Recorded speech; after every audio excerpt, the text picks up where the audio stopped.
Today I'm going to talk about the power of butterfly trades. And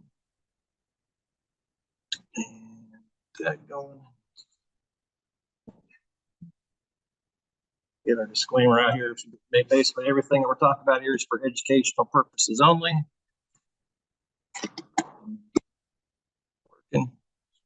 So be careful putting your trades out there. Actual P&L can be affected by liquidity, commissions, slippage, all that fun stuff.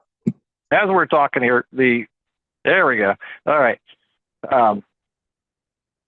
Cool. All right. So we got a normal distribution curve here. This little green area here, the 34.1 and 34.1 on the upside. That's our, 68% of the time your underline is going to be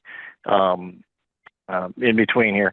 And then the two standard deviations, if we add little brown areas here, then that's where it's going to be 95% of the time, and three standard deviation, et cetera, et cetera. So that's one of the things that we'll talk about as we progress here. And let's go to the next slide. So obviously, when we're trading options, one of the things you could do is you can buy or sell a call option or put option. That's pretty basic. The other one is you could buy or sell a call spread or a put spread. We could either buy a call spread for a debit, or we can sell a put spread for a credit. That's what a lot of traders want to do, collect some positive theta.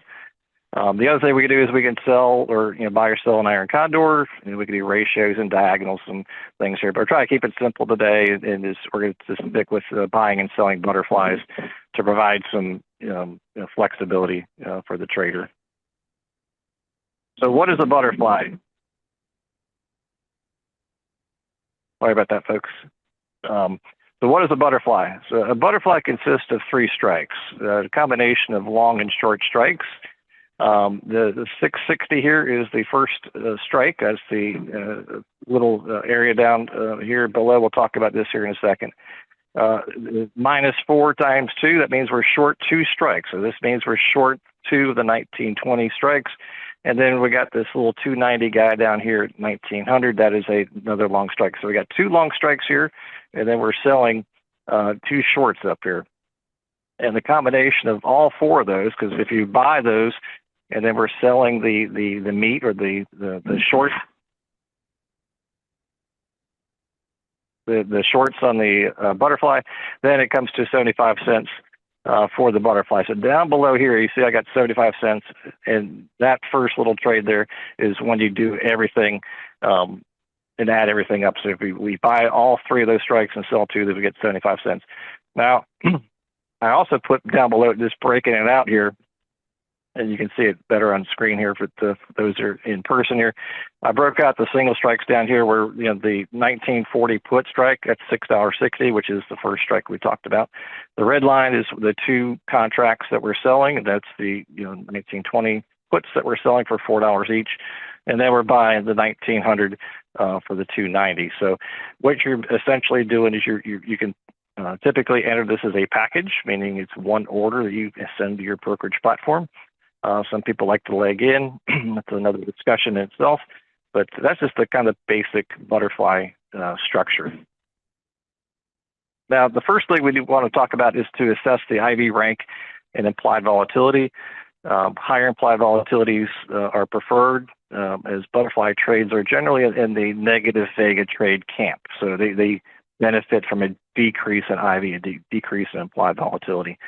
Lower levels tend to create smaller butterflies, or they're kind of closer to at the money for the same credit. So this upper graph over here, the IV rank example, when the high IV is going on, you get more juice, or the options, you can collect more premium if you're selling, and if you're going to buy, you're going to have to pay a little bit more for it. The dotted line, which is the current implied volatility, you can see how that little bump that we looked at the beginning. The standard deviation is a little bit more moundish. And then in low implied volatilities, you can see that it's very narrow, and sometimes if you want to sell premium, you got to get almost right on top of at the money to get any premium, but you can get your face ripped off if you try to sell something, and that could not be the best position that you want your trade to be in. The bottom chart here is showing what happens when IV increases or decreases. So here we got the IV when it's high, and if you're looking to sell it, you look at a profit when the IV decreases. So this IV, when it gets smaller, you benefit. And then if it's small and you've got positive vega trade, that's going to be your calendars and diagonals. You want, IV to increase, and that's going to give you, higher IV. And what, if you're got a calendar or diagonal, that's what you want because your P&L is going to go up, and we all want the P&L to go up. Opposite effect with IV. If you got high IV and it decreases, typically it's going to help your position. So this next chart is just a simple Russell chart. And basically what I got here on the upper is just a simple Keltner channel 20-period moving period average with a plus or minus 2 standard deviation line. So we got an upper standard deviation, and then we got a lower standard deviation. The other graph down below here is the IV rank, so we can see the IV rank, and then below that is the implied volatility. So if we're looking to capture the most negative or the highest implied volatility, we like the peaks of the graph here. So around mid-April, when we had this little touch on the lower Keltner band, your implied volatility obviously was higher. And if you want to do some kind of bullishness with a negative vega butterfly outside the money, you could do something like that. But this is giving you an idea of the context of when you want the IV to decrease. So this is where we talk about you want to place it here and then have it decrease over time because that's going to help your position. So butterflies do like that. So we always try to feed them what they like. The next thing is to talk about this expiration thing. So if you're new to options and it's like, okay, I see all these dates and expirations. So just think of expirations like car insurance or home insurance. You pay a premium, for your insurance. You pay your $500 or whatever for your car insurance, or obviously much more now with house prices and insurance costs going out of the roof. You pay a premium every 6 months, and after that premium expires, your whatever you paid for that premium is pretty much gone. But that premium is there to protect you, just in case something happens to the house or happens to the car. That insurance policy will help buy a new car or help rebuild your house. In the options world, longer expirations will have higher premiums, and the longer expirations have higher premiums, and the shorter expirations will have lower premiums. So we'll kind of talk about that here in a bit. So normally options have monthly options, and meaning that once that day passes, which is typically the third Friday of the month, they either are going to be expiring worthless or they're going to be in the money. In the last few years, weekly options have taken off, and now the ever popular daily options are available to the trader. So the graph over here that we got on the right-hand side is 1 day expiration, and we got 1, and we got 3, and it gradually increases down the list here. If you look at the option chain if you're using Thinkorswim, it's, I guess, Schwab now. And then on the far right, these little numbers over on the far right, this plus or minus 20 is basically how many points that does the underlying typically want to move. So it can go up 20 points, down 20 points. And the implied volatility is there at 21.79 for this first option. And then if we go all the way down at the bottom of the list, we can go actually and buy December 18th in 2026 with 914 days to expiration. That's a lottery ticket, plus or minus 587 points. So a very big range or a menu to pick from for selecting an expiration for a butterfly. And there's pros and cons, and we're not going to get in a lot of that today, but it's basically a lot of different flexibilities to set up your butterfly, depending on, obviously conditions and your technical analysis. So do you think that underline is going to go higher? Do you think it's going to go lower? That type of thing. So the $64,000 question is, what expiration does a trader use? And I hate to use this phrase, but it depends. It depends on a lot of different factors, but we're going to try to keep it fairly straightforward. Basically, it depends on the strategy and also the timeline that you expect the price of that stock or underlying to go to, and the time allocated for the expiration. So if you were to pick a September, 1st expiration in XYZ stock, and you think it reaches $500, the underlying, that would be your expiration that you want to pick. So you kind of match where you think that price is going, and then going back with that date. Sorry about that. Another scenario is when a trader could use butterflies for shorter term strategies, so including the ever popular zero DTE trade. So what that means is when I buy that option or sell that option and it expires today, well, guess what? At 4:30 or when the bell rings, that option is going to be worth zero or a lot of money, depending on how you position or what butterfly you bought. So very hot topic. A lot of traders like to trade it, including myself. Options, give a trader flexibility on the strategy. We're going to focus in on butterflies today, and then it also depends on the expiration, as we talked about. If you're more conservative and don't want to really touch the trade, what we call low maintenance trade, you can go on to a longer term expiration, 45 days or longer, more aggressive, like I say, 30 days or less, or even same day expiration strategies. So this depends on, just like if you like strawberry ice cream or chocolate ice cream, or if you like sprinkles on top of it. There's something for everybody in the butterfly land of things here. This is a spreadsheet that our students use. It's a product we also sell.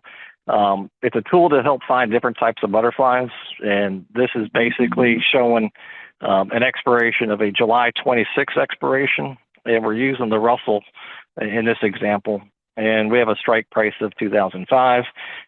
And what we're seeing here in the center is the strike prices, and then on the right hand side are all the different put butterflies that we can pick from. And what I got here in the far right, on the far right is the 1940, 1920, 1895 broken wing butterfly for nickel credit, and it has a 310% risk versus reward. So we go to the graph, and this is basically 40 days to expiration, and this is your standard broken wing configuration as far as butterflies. You collect 5 cents, and remember, an options contract controls 100 shares. So if you multiply by 100 times 10, that's basically $50 if we kind of sit here. That'll help pay for your fees and your commissions, that type of thing. And this gray line here, and this is down at the 1880, that's the edge of the one standard deviation, right? So we got this broken wing butterfly within that one standard deviation to, plus or minus 68 percent in between the standard deviation. Doesn't mean it's guaranteed to land in there, but it's one of the things that we're looking to do. And as time gets closer, as I explain this graph, if you're new to options, think of the purple line as the highway that you're driving on. So at any point in time, as the price goes up or down, that's the amount of money that you're going to receive. So this line that we're at here in the center that's kind of flat, that's the zero line. This on the far left here is a minus $5,000. There's a potential loss of $5,000, but we do have an opportunity to make almost $20,000 at the short strike. The short strike being at 1920. So for basically a nickel investment, it's from a risk reward standpoint, it's got a pretty good setup, and that's like I say, a lower maintenance trade because you have to wait 40 days. I mean, if you were to go immediately here to 1920 tomorrow, you're not going to make the 20K automatically. It's just going to be a little bit different. So, but it's a simple example of a longer term butterfly that you can put on. If we go and shift gears and pick a shorter term expiration, in this case, I'm picking June 21st, we do have a 1940, 1930, 1915 broken wing butterfly. This one's a 7-cent debit with 161 risk versus reward. Now note, this butterfly is a little bit smaller than the one we just talked about, and it's also a debit versus a credit. So instead of the 5-cent credit that we got, I got to pay $7. It's 7 cents times 100, so I get to pay $7 for it in this case. But what we want to know is to understand, and especially if you're just getting started with options, you got to understand there's also trade-offs between the amount of risk you want to take on and the amount of reward that you want to expect. I mean, so we all want to have winning trades, but there's always a trade-off. So this is a very similar risk graph that we just looked at. This one, however, is 5 days to expiration. So with 5 days left to expiration, a very similar risk graph. This on the far left here, that is a minus 5K that we could potentially lose. And hang on just a second. Let me get this over here. Multitask here.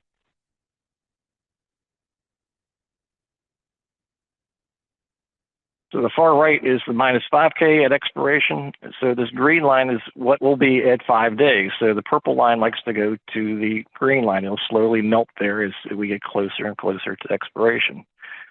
On the lower side here, again, just showing the width, you can see the two butterflies I listed down below here. We got the bigger one. It's basically a 20 point spread by 15 or 25, excuse me. And then the other one that we just found here, which is 8 cents or 7 cents here, is basically a 10 by 15 butterfly. So it's a little bit smaller, but we don't have the opportunity to find it for a credit. So depending on how much you like to play Pac-Man at level 10 or play with jet fuel, you might want to do the shorter term. But if you want something that's less maintenance, you can go with the credit one. So just a little side note here on a cash or stock, and I get this question a lot, is, if your butterfly has many legs and if it's in the money, you could be assigned, short or long stock if you're trading, let's say, on NVIDIA or, name your stock, because it's going to be returned because that option contract, you're either obligated to deliver that stock at that particular price. And if you're long or short, you have to deliver that to the broker, either have cash in the account or you have to liquidate the trade. But more experienced traders, they like to trade the indices, as many are cash settled, meaning at expiration, the positions turn into a cash equivalent, so you don't have to worry about being long or short stock. It automatically liquidates to the cash. SPX, Russell, NDX are such examples are very liquid. And there's also tax benefits for trading 1256 contracts. So yes, we're trying to make profits, but we also want to protect profits. And this little slide here, it's a lot of IRS mumbo jumbo, but it is important, talking about the capital gains rates that you would have to pay. So once you find a strategy that you like to stick with and kind of tweak and optimize, you can take that to different underlines, or if you want to migrate to 1256 contracts, you perfectly can do that as well. So we all want to maximize our gains as much as possible, but just a side note there. So now let's talk a little bit about risk reward. Just with any strategy, a trader can find out what their max risk or max reward of a trade is. In general, with butterfly trades, the minimum 5 to 1, preferably up to 10 to 1 risk versus reward. So if I'm risking $1 to make $10, that would be a good risk reward. Now, again, multiply this by 100. If I'm risking $100 to make $1,000 type of thing. So that's just option speak. The next nuance we want to talk about is the price of the butterfly. Just as the underlying is moving or not moving, in the case of our markets here lately, sometimes the price of the butterfly, or I should say the price of the butterfly, is going to fluctuate, meaning that whatever we pick, that butterfly that you're looking at is going to vary in price. IVs going higher and lower throughout the day, the underline's moving up or down, the deltas are going to affect the position. So you think of it as almost a kite in the wind. It can go high, you can go low, it can go left, it can go right. But the important thing here is, it affects your P&L at the end of the day. So in this case, I've had an example saying if we have a bearish butterfly and it costs $2.50, and the underlying moves higher, which in other words, it goes against the trader, the price will lose value, right? It's a bearish trade that goes against you. And this is just a simple example of looking at the average true range. Here we got a Russell trade. It moves about roughly 35 points a day. The chart on the bottom here is a 5-period moving average of the average true range. And this little purple number over here is at 34.6, which is roughly how I got to the 35 points a day. So it doesn't mean it has to move 35 points a day. It can move 2 points. It can move, 1 point, or it could do 70, depending on what crazy market action goes on. But it's just roughly as I like to say, a gauge on your dashboard. How fast we're going, what's the potential landscape? Do we got snow in the forecast, or rain, or is it just going to be hot and humid, and we're just going to have to live with it? So this case, it was got the same butterfly here. This is basically a $2.50. This is what I call a Venus butterfly. This is what I call a directional butterfly. And again, riding this purple line here is where you would travel to. So this one is more directional biased. And in the case of the deltas, this is minus 23 deltas. Deltas is basically for every $1 move, either up or down, you can make or lose that amount of money. So if we were to go all the way down to 1900, roughly only 3,500 bucks to the upside, and we can lock in some money, we can close the trade. But if we take this calculation and say, we know it moves 35 points a day, and it moves against us, now that $2.50 trade that we had, if you notice here in the middle, is now $831 against us. So we're showing a $831 loss with that move against us. Now, would we like it to go down every time? Sure, but the market does not listen to me. It happens to the best of us. But how do we use that to our advantage or to create some kind of trading edge?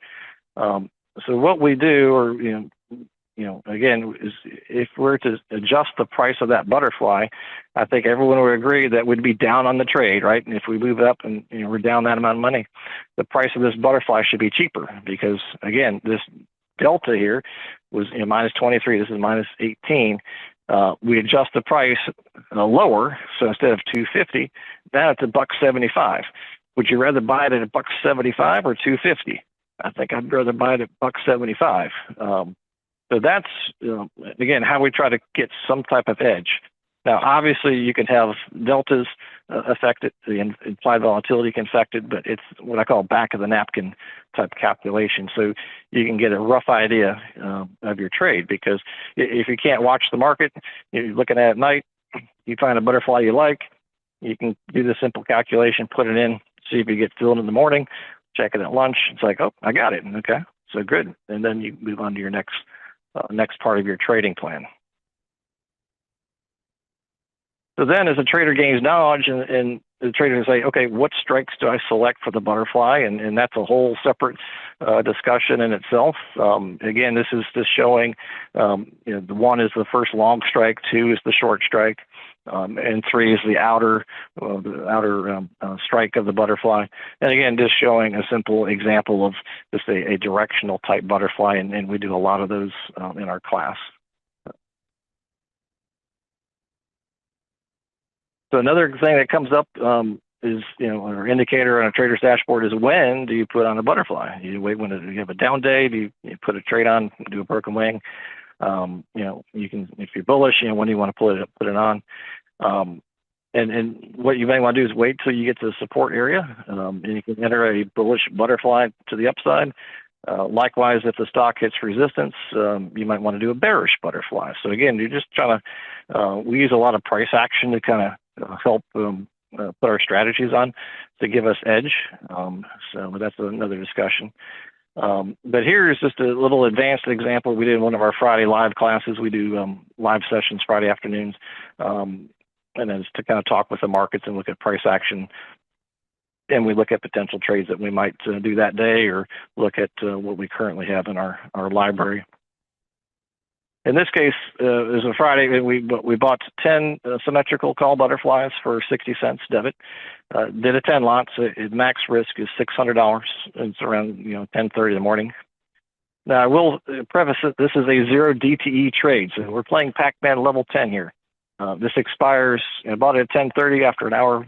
The market was open, and so this is our risk graph. This is a symmetrical call butterfly. And this is basically a 40-point leg or wings on each side, so 20 points, 20 points. So, like I said, max risk is always what we look at. $600 is what we look for, or minimize that risk versus reward.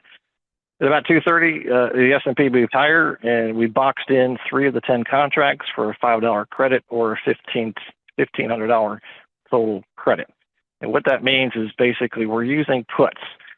So don't want to lose any of the new folks, but if you buy and sell the same trade in the same day, you get hit with that pattern day trader rule that Tom Sosnoff is still trying to fight and get that moved. But I don't think that's going to happen in our generation here. But what we're using puts here.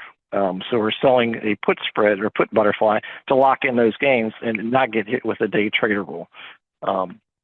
If we collect $1,500 and we paid $600, then basically what we got is a minimum of $900 profit. So if you notice at the bottom edge of this butterfly, it's all above zero. I mean, if all your trades are above zero, life would be good, right? So we cashed in on only selling a portion of those butterflies. So we sold only 3 of them, locked in a $500 credit for each contract. So that's how we got the $1,500. You're locking that 330. You're locking that in by just boxing out the trade, right? Basically. Correct. Okay, excellent. Correct. Thank you, sir. Thank you. Yep. So at 330, we box in another 4 contracts for an 825 credit or a $3,300 total credit. So that is now showing us a $4,200 profit. But again, we always like to see the entire butterfly above zero, and we always feed our butterflies the best we can. Now, in this case here, we've locked in 7 of the 10 contracts. We got a good $4,200 profit. We got 30 minutes to go. The S&P is on fire, and the S&P is starting to go through the butterfly on the upside. So I had to make a judgment call here. I says, okay, we climbed through the butterfly, and I sold 1 more contract for $1,050. So now we got a $5,250 profit. Now, that leaves us with 2 open contracts, and I was wanting to ride into the close, thinking, hey, we might get a pullback, and we pull back into the butterfly, because right now we're up here outside the butterfly. We started on the south side of town, and now we're up the north side of town, and I was like, hey, we can pull back here. Of course, that did not happen. Now, if you wanted to sell 1 more contract and sell 2, I just let 1 more contract ride, but the market continued to ride up. But we let it expire to run higher. So for all that work, we spent $600, made $5,250, risk versus reward 8.75 to 1, and it happened about 5.5 hours. So after that, I think I went to Chick-fil-A and got some dinner. So easy money, right? No, it doesn't happen all the time. Not always. We're always in the trenches, trying to get ways to get our monies or debits back. And that's the skill that a trader develops over time. And it's basically what does a trader do when all that stuff hits the fan?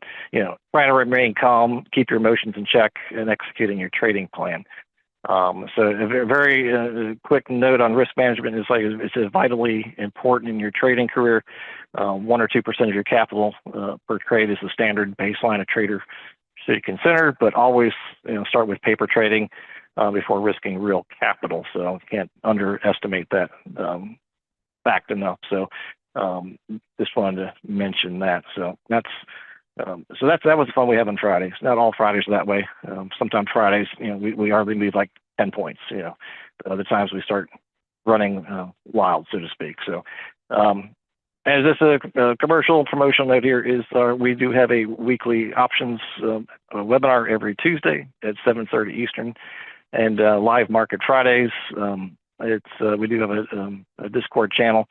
All sessions are recorded. I also do a Discord presentation at 9 a.m. on Mondays for like 10 minutes to see what the market's doing. But we're recently getting moved over to Discord, and it's been working out pretty good.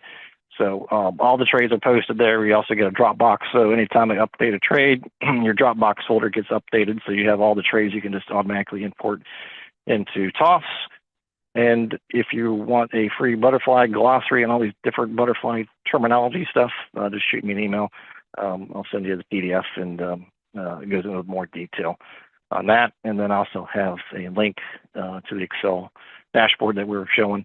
That does come with a 2-hour video that goes into great detail on how to use all the ins and outs of that spreadsheet. Since we do a lot of butterflies, and a lot of students are working, their doctors are working all day, so helps find some quick opportunities for butterflies where you can quickly paste it into your platform. So, but with that, sorry for the technical difficulties we had there, but thank you for today's thing. I'll look through the recording here. If someone wants to jump on or ask a question, I can answer a few questions here.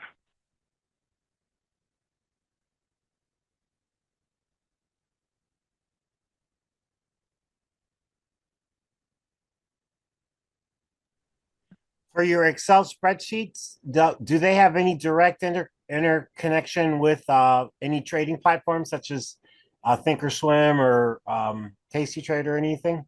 Thank you. Yeah, the question with the spreadsheet, that is a live. It uses Toss's RTD. It is a live feed. So as the market is moving around during the day, that spreadsheet updates in real time.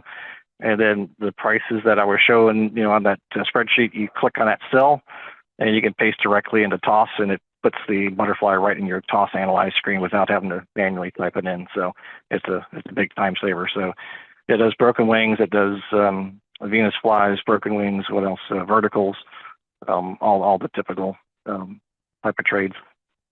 That's sweet. Thank you so very much. That's very sweet. Yep. Mm-hmm.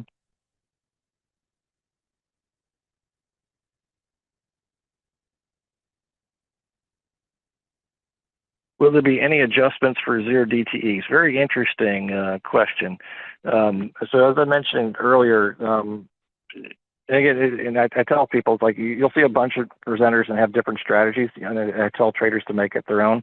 But the strategies that you see are adjustments. Sometimes we may adjust. We might turn it into a 1-3-2. So we may morph it, or maybe start with a vertical, and then we'll add a broken wing butterfly to it. So it makes it fun, depending on the market action. And as soon as we put a trade on, typically in the morning, we'll go over the different scenarios on the live Discord channel.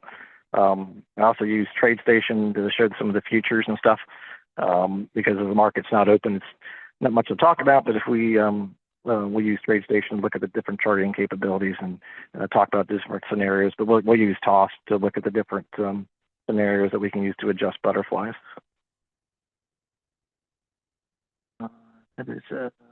I believe there's going to be a PDF for this, Don, I believe.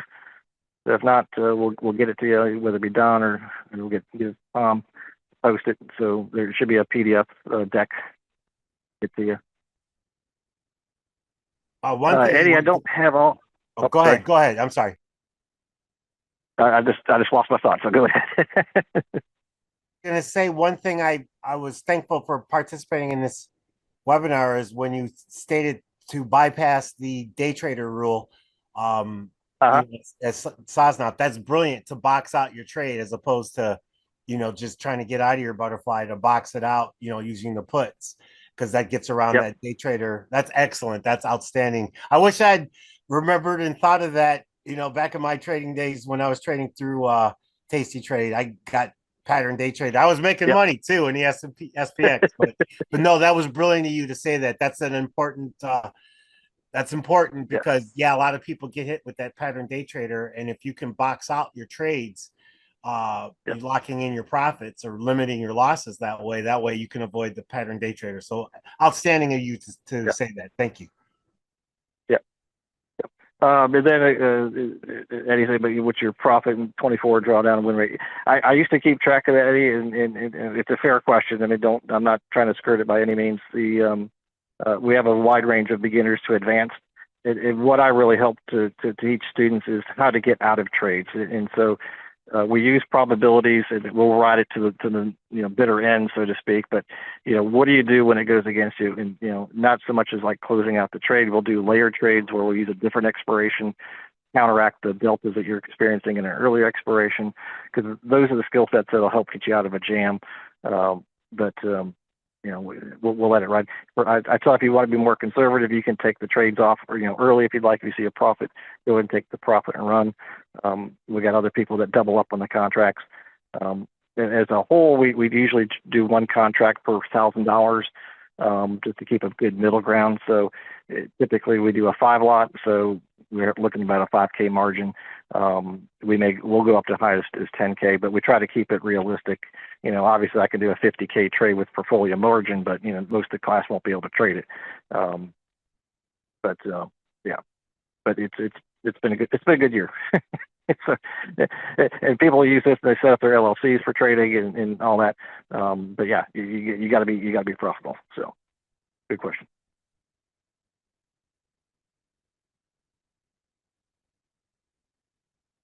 All right. Any other questions? I'll hand it off. All right. Yeah. And like I said, I got my contact info there. If you need anything, just shoot me an email. Happy to entertain questions. It's maybe a day or two before I get to you, just with all the emails I get. But happy to help anyone out that needs it. But other than that, folks, I'll let you go and talk to you next time.